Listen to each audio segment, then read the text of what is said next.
Бола ма? Бір-екі сұхбат қойсақ, сұрақ қойсақ. Сіз бұл үлкен спортқа қалай келдіңіз?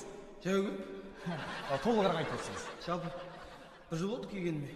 Бір баладан өтті таяжып. Содан өшімді алуға спортқа келдім. Өшіңізді алдыңыз ба? Жоқ, аман. Одан кейін ашым басып қалды. Дос болып кеттім одан. Керемет. Алға қойған арман мақсатыңыз жайлы. Геннадий Головкин сияқты болдым ғой, кәсіпқой боксшы.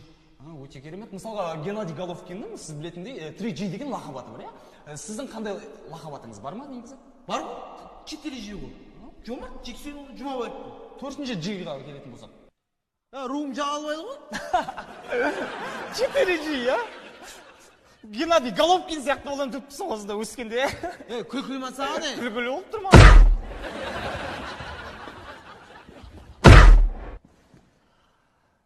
Николай Кижин, Сергей Райлян, Асхат Сағынаев, Жасұлан Айтем, Тұрсын Күзембаев,